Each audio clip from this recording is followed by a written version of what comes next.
अथ खष्टो अध्याय। देवताओं की भगवान से श्रद्धाम चिढ़ाने के लिए प्रार्थना तथा यादवों को प्रभाषित जाने की तैयारी करते देखकर उद्धव का भगवान के पास आना।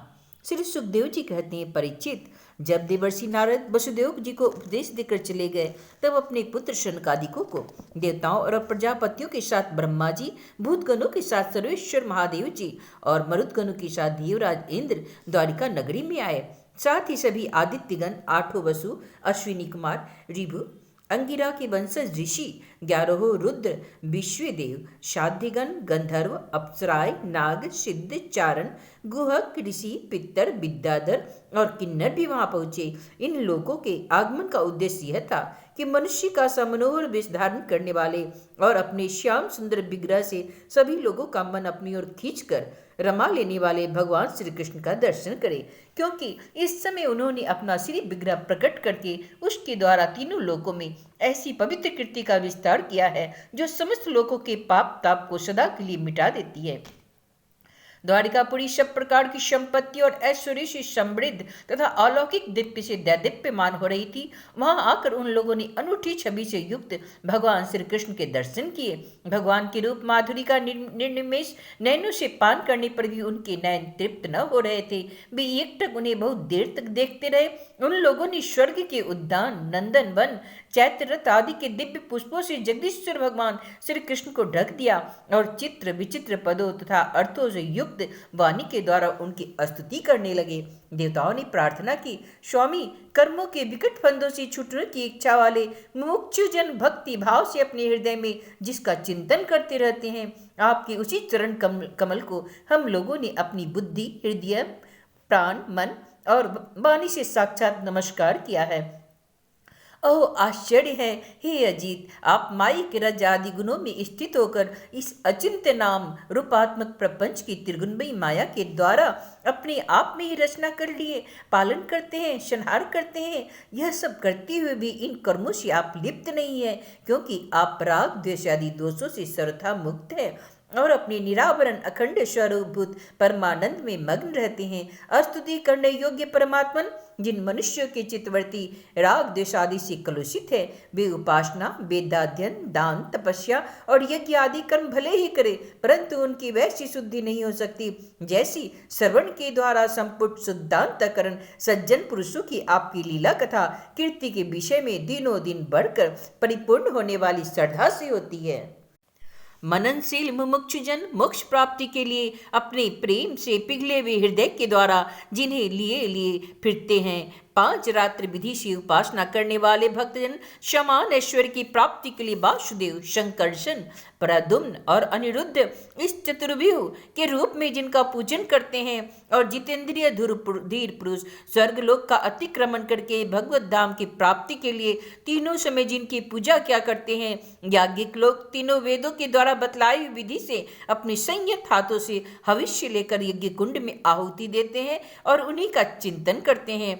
आपकी आत्मस्वरूपनी माया के जिज्ञासु योगी जन हृदय के अंतरदेश में दृढ़ विद्या आदि के द्वारा आपके चरण कमलों का ही ध्यान करते हैं और आपके बड़े बड़े प्रेमी भक्त जन उन्हीं को अपना परम निष्ठ आराध्य देव मानते हैं। हे प्रभु, आपके वे ही चरण कमल हमारे समस्त अशुभ वासनाओं, विषय वासनाओं को भस्म करने के लिए अग्नि स्वरूप हैं। वे अग्नि के समान हमारे पाप तापों को भस्म कर दे।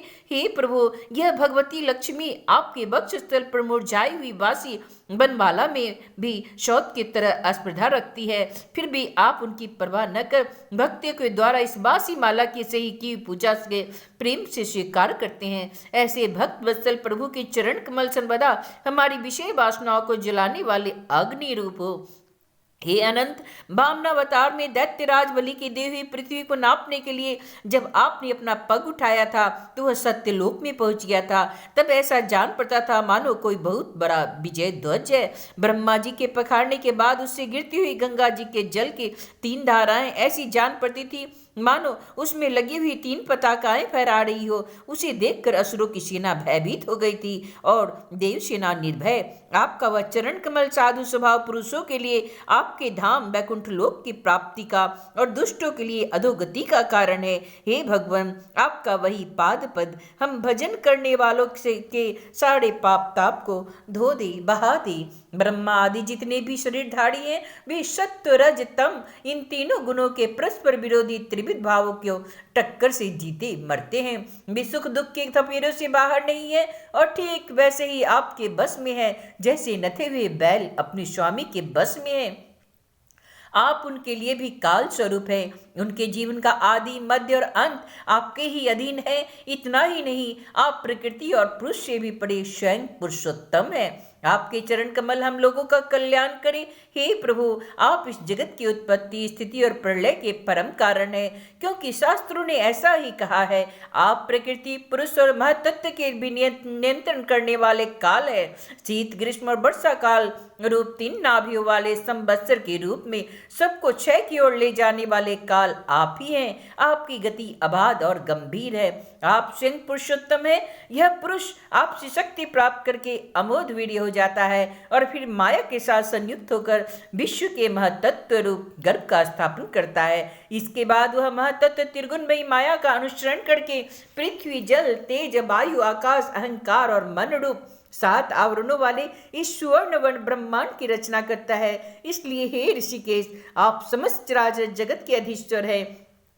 यही कारण है कि माया की गुण विषमता के कारण बनने वाले विभिन्न पदार्थों का उपभोग करते हुए भी आप उनमें लिप्त नहीं होते। यह केवल आपकी ही बात है। आपसे अतिरिक्त दूसरे तो स्वयं उसका त्याग करके भी उन विषयों से डरते रहते हैं। 16,000 से अधिक रानियां आपके साथ रहती है।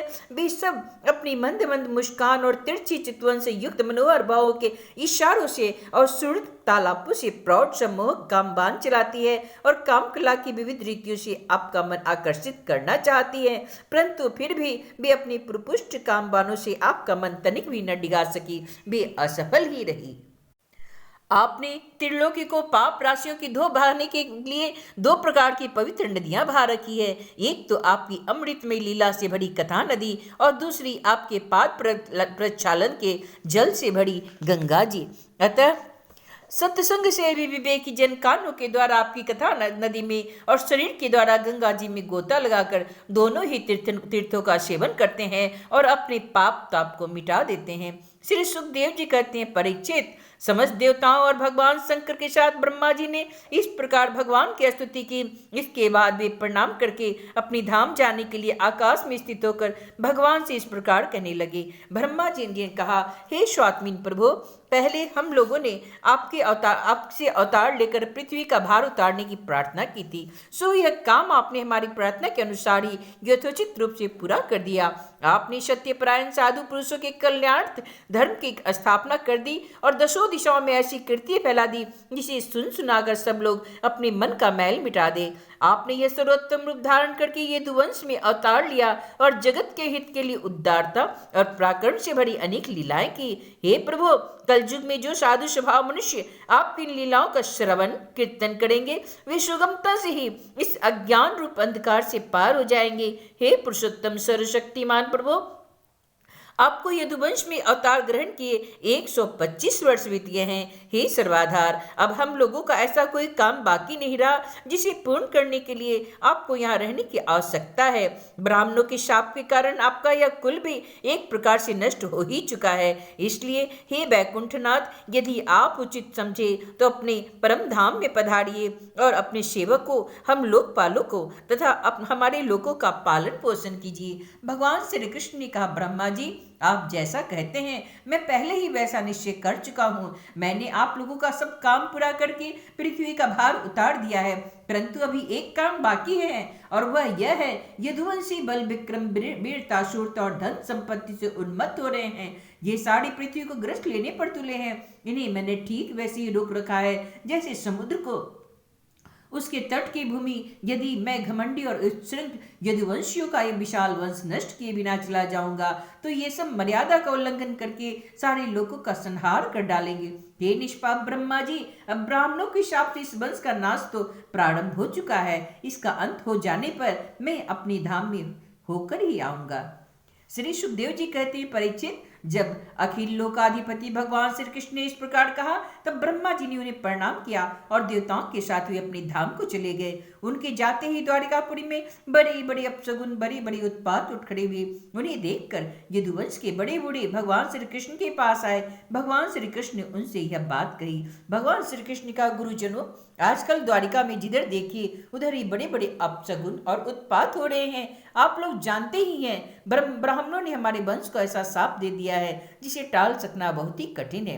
मेरा ऐसा विचार है कि यदि हम लोग अपने प्राणों की रक्षा चाहते हैं तो हमें यहाँ नहीं रहना चाहिए। अब विलंब करने की आवश्यकता नहीं है, इसलिए आज ही परम पवित्र प्रभास क्षेत्र के लिए निकल पड़े। प्रभास क्षेत्र की महिमा बहुत प्रसिद्ध है। जिस समय दक्ष प्रजापति के शाप से चंद्रमा को राज्यक्षमा रोग ने ग्रस्त लिया था, उस समय उन्होंने प्रभास क्षेत्र में जाकर स्नान किया था और वे तत्क्षण उस पापजन्य रोग से छूट गए थे। साथ ही उन्हें कलाओं की अभिवृद्धि भी प्राप्त हो गई थी।